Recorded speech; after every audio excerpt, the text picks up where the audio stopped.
Baik, saya akan menjelaskan tentang materi kompetisi gulma. Kompetisi gulma terjadi ketika gulma dan tanaman budidaya tumbuh pada lahan yang sama dan saling memperebutkan sumber daya yang terbatas di lingkungan tersebut. Gulma biasanya memiliki kemampuan adaptasi yang baik serta pertumbuhan yang cepat, sehingga sering lebih unggul dibandingkan tanaman budidaya. Sumber daya yang diperebutkan meliputi air, unsur hara, cahaya matahari, dan ruang tumbuh. Air berperan dalam proses fotosintesis dan transportasi nutrisi dalam tanaman. Unsur hara diperlukan untuk mendukung pertumbuhan dan perkembangan tanaman. Cahaya matahari menjadi sumber energi utama dalam proses fotosintesis, sedangkan ruang tumbuh memberikan tempat bagi akar dan tajuk tanaman untuk berkembang dengan baik. Jika gulma menyerap sumber daya tersebut lebih banyak, maka pertumbuhan tanaman budidaya dapat terganggu. Oleh karena itu, pengendalian gulma sangatlah penting agar tanaman budidaya dapat tumbuh optimal dan menghasilkan produksi yang baik. Slide selanjutnya terjadi ketika populasi gulma sangat padat sehingga mereka saling bersaing dalam memperebutkan atau mendapatkan air, unsur hara, cahaya matahari, dan ruang tumbuh. Sedangkan kompetisi interspesifik terjadi antara gulma dengan tanaman budidaya.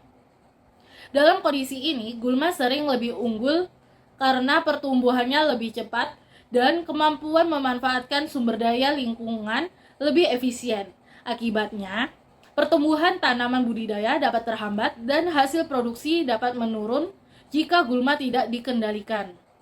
Baiklah, di sini saya akan menjelaskan faktor penyebab terjadinya kompetisi gulma, yang mana penyebab terjadinya kompetisi ini dipengaruhi oleh beberapa faktor. Yang pertama, yaitu faktor kepadatan gulma. Selanjutnya itu ada jenis-jenis gulma dan waktu munculnya gulma, kesuburan tanah, dan jenis tanaman budidaya. Jadi kompetisi gulma ini terjadi karena adanya faktor-faktor tersebut. Untuk kompetisi ini dia terjadi antara gulma yang tumbuh di lahan budidaya dan tanaman yang kita budidayakan, sehingga dapat terjadinya kompetisi, entah itu penyerapan unsur hara, cahaya matahari, maupun air, yang mana hal tersebut mengakibatkan terjadinya kompetisi. Dan jika kita tidak melakukan pembersihan pada gulma tersebut, maka dampaknya akan terjadi pada tanaman budidaya kita, entah itu tanaman kita menjadi kerdil, karena banyak unsur hara yang diserap oleh gulma tersebut. Selanjutnya itu dampak kompetisi gulma. Dampaknya yang pertama itu ada menghambat pertumbuhan tanaman. Karena terjadinya kompetisi ini menghambat pertumbuhan tanaman, yang mana hal ini mengakibatkan tanaman tersebut menjadi kerdil karena adanya persaingan antara gulma dan tanaman budidaya. Selanjutnya yaitu mempengaruhi penyerapan unsur hara. Karena adanya tanaman gulma pada tanaman budidaya kita, maka di situ akan menjadi kompetisi penyerapan unsur hara antara tanaman gulma dan tanaman budidaya. Selanjutnya yaitu mempengaruhi intensitas cahaya.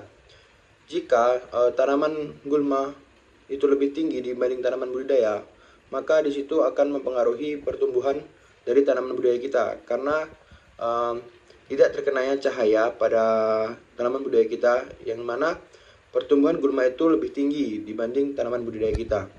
Selanjutnya menurunkan intensitas penggunaan air. Jadi jika tanaman gulma itu tumbuh di sekitaran tanaman budidaya kita, maka tanaman gulma tersebut juga ikut menyerap air, sehingga tanaman yang kita lakukan budidaya tersebut dapat terjadi kekurangan air. Selanjutnya itu menurunkan kualitas dan kuantitas hasil panen. Itu menjadi salah satu faktor yang mana jika tumbuhnya tanaman gulma tersebut menjadi salah satu faktor yang mengakibatkan kualitas dan kuantitas panen itu menurun, yang dikarenakan tanaman kita itu tidak dapat tumbuh secara maksimal dikarenakan adanya kompetisi antara gulma dan tanaman budidaya.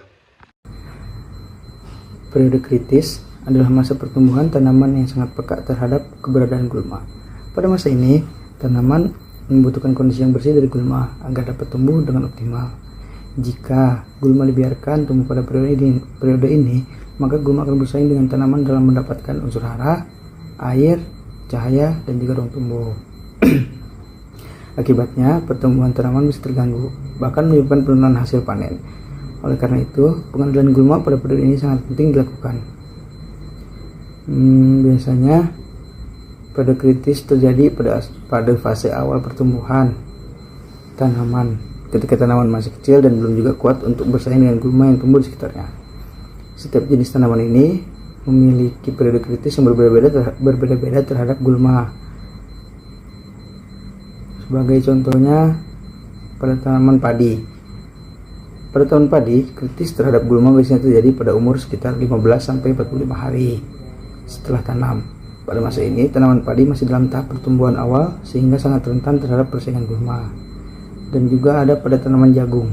Pada tanaman jagung ini, periode kritis bisa terjadi pada umur sekitar 20-40 hari setelah tanam.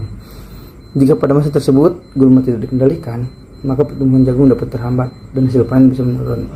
Konsep bebas gulma atau CPWC merupakan konsep yang menjelaskan periode penting dalam pengendalian gulma pada tanaman. CPWC sendiri merupakan singkatan dari Critical Period of Weed Control, yaitu periode di mana gulma harus dikendalikan agar tidak menurunkan hasil tanam. Dalam konsep ini terdapat dua bagian utama. Yang pertama adalah weed free period, yaitu periode di mana tanaman harus benar-benar bebas dari gulma agar dapat tumbuh dengan baik. Yang kedua adalah weed tolerance period, yaitu periode di mana tanaman masih mampu mentoleransi keberadaan gulma tanpa menyebabkan penurunan yang signifikan. Dengan memahami konsep CPWC, petani dapat menentukan waktu yang paling tepat untuk melakukan pengendalian gulma, sehingga pengelolaan gulma menjadi lebih efektif dan hasil produksi tanaman tetap optimal. Gulma yang memiliki efek alelopati. Dimulai dari sini, saya akan menjelaskan tentang gulma yang memiliki efek alelopati. Alelopati adalah kemampuan suatu tanaman menghasilkan senyawa kimia yang dapat mempengaruhi pertumbuhan tanaman lain di sekitarnya.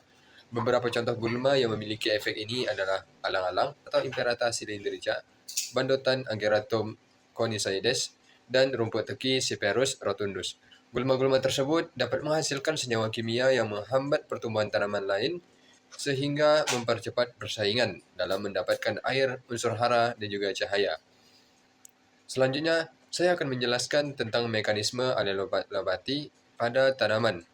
Senyawa alelopati dapat dilepaskan melalui beberapa cara, yaitu pencucian atau leaching ketika air hujan membawa senyawa dari daun ke tanah, dekomposisi ketika sisa tanaman membusuk dan melepaskan senyawa kimia, penguapan atau volatilasi ketika senyawa kimia menguap ke udara, serta melalui eksudat akar, yaitu senyawa yang dikeluarkan langsung oleh akar ke dalam tanah.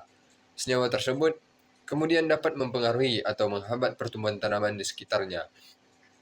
Selanjutnya, saya akan menjelaskan pula tentang konsep bebas gulma atau CPWC.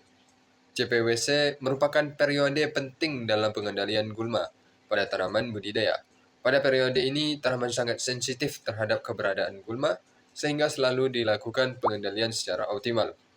Konsep ini terdiri dari dua bagian, yaitu weed free period, di mana tanaman harus bebas dari gulma, dan weed tolerance period, yaitu kondisi ketika tanaman masih dapat mentoleransi keberadaan gulma tanpa penurunan hasil yang signifikan. Tujuan dari pengendalian gulma pada periode ini adalah untuk mencegah penurunan hasil tanaman.